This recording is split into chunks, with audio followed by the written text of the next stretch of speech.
you not entertained? Well, actually, I bloody was. Well, for about 53 minutes onwards, anyway. That was West Ham United 2, Bournemouth 2. Tough watch at the start. Any reservations you may have had about Graham Potter, certainly speaking for myself here, were showing themselves to you. They absolutely manifested themselves at the start of that game. We were limp, we were insipid, we had no cutting edge at all. And I was surprised to see that, because Potter had very much articulated in the build-up to this game that he was aware of the problems. In many respects, he'd criticised the players, called his players out for it, and very much indicated that he knew the solution and he was going to provide that solution. So when I saw the starting lineup and I saw 2 strikers on the bench and none on the pitch, but oh no, this is ridiculous, not more of the same. And as I'm watching the first half, it'd be very easy for me to jump on here now and say I thought it was great throughout, and I knew it would get better. I didn't. I was worried. Jarrod Bowen was isolated and a lot of players were out of position. A lot of players weren't playing well. It was dysfunctional, and until he made... was actually not his first substitution of the game. The first substitution of the game was Emerson for Ollie Scholes at half-time. Was actually about, I think, 53 minutes, something like that. He made a double substitution of Niclas Füllkrug and Carlos Soler. Completely and utterly changed the game. Up until that point, I mean, it was bad. Really, really bad. And it almost cliched bad.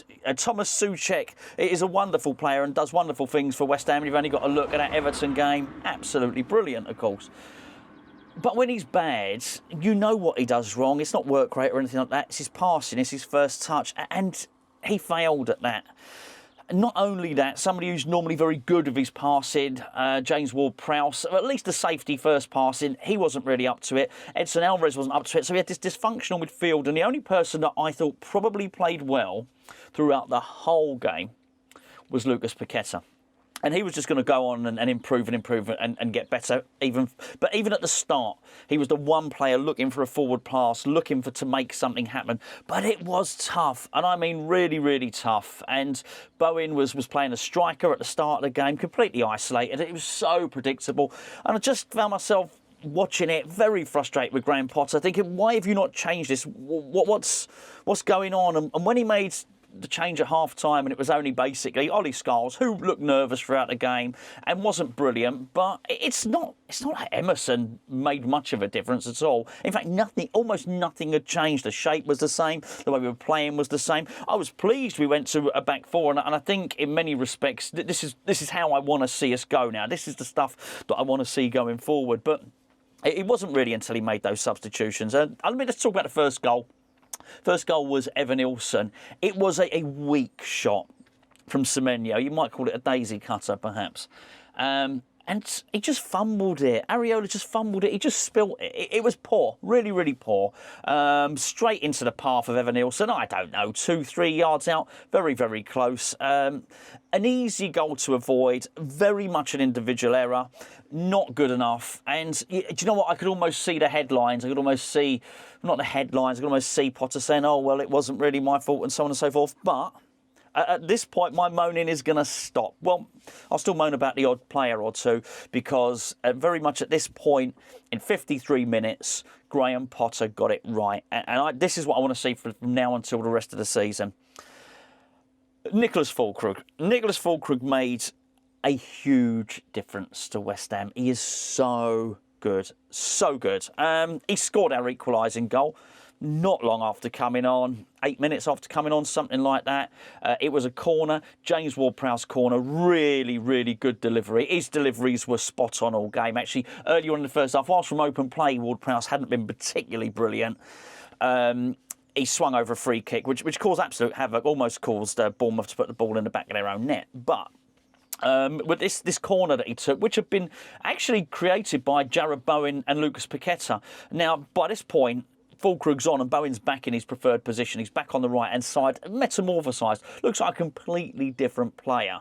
Won the corner, and it was a really, really good out-swinging delivery from Ward-Prowse. And an absolute howitzer, barnstorming header from Füllkrug. And there's just no saving that.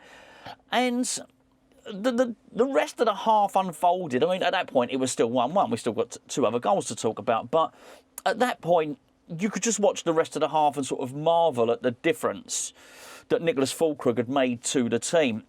Not just himself and not just having the focal point of an attacker on there and a centre forward, what a difference it made. The way he was able to hold it up and how he improved everybody else as a result. Everyone looked better. Now, look, Carlos Soler, it's the Hollywood stuff's going to be all about Niclas Füllkrug, but Carlos Soler coming on made a big difference as well. And, I mean, it's not secret squirrel stuff. The moment you get more passers in the team, the better we look. And as I mentioned earlier on, I very much thought that Paqueta was the only guy looking capable of passing the ball in the first half. He has a partner in crime when Soler's on the pitch. He has someone, he can play 1-2s, he can do that stuff that he's really, really good at. And it's just amazing how much better Füllkrug makes everybody else look. And I thought Paqueta was trying his hardest all game. But when Füllkrug came on, Paqueta looked absolute mustard. I mean, he really did look very, very good indeed. He'd moved to a more central position, which absolutely benefited him. As I mentioned, Jarrod Bowen had moved to that right wing. Just, again, just like... You almost, if they didn't look the same, you would think they were different players. You really would. It's not just he was better and he was more effective. Suddenly he looks interested. You can see he's motivated. You've got a motivated player there. It was no surprise that Bowen scored West Ham's second goal and what was actually was going to be 2-2 the game anyway. But at the time, you know, let's be fair, a lot of us sort of hoped that it might be the winner. It was, on this occasion, it was on the left-hand side. It was Mohamed Kudus who chipped the ball up. Good cross on the left-hand side from Kudus, who hadn't had his best game, but a lot of the West Ham players hadn't had their best game. Chipped the ball up.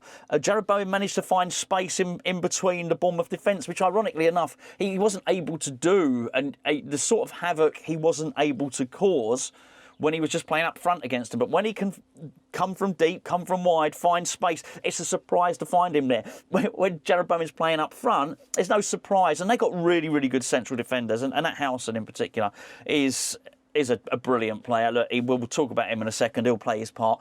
But Bowen got the equaliser. Got what we thought was going to be the winner. That put us 2-1 up. And obviously played his part in the first goal. And just, he loved having Füllkrug on the pitch. I think everybody did. I already love watching him play. I feel a little bit shortchanged. I've not seen enough of him because of the injuries and whatnot. He's a decent player. He really is. And I've got to say, I know it's early days. I'd like to keep him for next season if we can. If we can keep him fit. We can't just have him as our only striker. What we can't have is when Füllkrug is not fit, have Bowen keep playing up front or whatever. I don't want to see that anymore. But he has been, sometimes managers stumble on something, and maybe, just maybe, when Graham Potter came to West Ham, he probably didn't want to play with a back four, or he maybe had other ideas. Now he's seen it. If you can play 4 at the back and you can have Bowen in his best position and you've got a striker, then you're going to score goals. OK, they were 2 headers, but, you know, who cares? I thought really, really good goals. I'm delighted to see them. Their equaliser to make it 2-2. Well, I'm going to say, look, Max Kilman played everybody on side, absolutely everybody on side, and then he got out-jumped by Howson as well. I mean, some pretty poor there from Max Kilman. I guess you could put that down to individual error as well. You probably could. Possibly Potter will look at that and put both those back down to individual errors. I don't, in all honesty, I wish we'd have won, but I don't care. I was just pleased to see us scoring goals. I really was. I'd much rather see that than a 0-0. And like I said at the start of the video, I was entertained. I found it entertaining. We'd had no shots on target up till he made those substitutions, and it was quite fitting. I think that Carlos Soler actually had a long shot himself, which was on target. And I think, and then you had Bowen having a shot. He had also had a free kick as well. We just had more about us. We were just looking better. I'm going to leave it there. Just wanted to finish up Luis Guilherme. Again, he showed me some promise today. He came on as a substitute, 83 minutes maybe, something like that. Should have probably set us up for scoring our 3rd goal. He decided to shoot instead, but there was enough glimmers there. There was enough glimpses in his overall play to suggest that we've got a player that's growing in confidence, and I think could be of some use to the squad. Now, I know those are not the biggest comments or the most gushing sentiments in the world that we might have a player that might be useful to us, but I think he'd slipped so far down. I think we'll take that at the moment. He gave me a couple of really encouraging signs, so I'm looking forward to seeing more.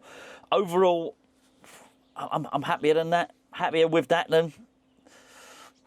I don't know. I like the Arsenal. I like the Arsenal game. It was different because it was back to the wall, but that has shown me that as long as he decides to do it, Potter maybe can, even with this squad, get some attacking moments out of them. I never bought into the fact that Potter had to wait until next season to get this team to attack. This team have been scoring goals last season. They've been scoring goals under Lopetegui. We have players that can create. We really, really do. It's about getting them in the right positions. And by the end of that game, we had a centre forward in a centre forward position. We had Lucas Paqueta right behind the attack, dictating things, doing chip balls over the top. We had Jarrod Bowen in his best position as well. It's not rocket science. It's really not. And I think, sometimes whatever experiments Potter might be trying to do, maybe just leave it until you do get your players. Whatever I don't know what the formation was at the end. Maybe it was a 4-2-3-1. Maybe it was something different. Whatever it was working, and it didn't even matter. It still worked, even when he swapped Kudus out, who'd got the assist for Bowen's goal. Even when he put Guilherme in, we still had a guy there on the wing. It was still working. The shape was sort of working. I think the goal could have been avoided, the goal we conceded, because I do believe Max Kilman will not like what he saw then. I thought it's a shame to see Todibo go off. I understand he might have been tired, but he still won a really good tackle just before he went off. The team is better with Todibo in it.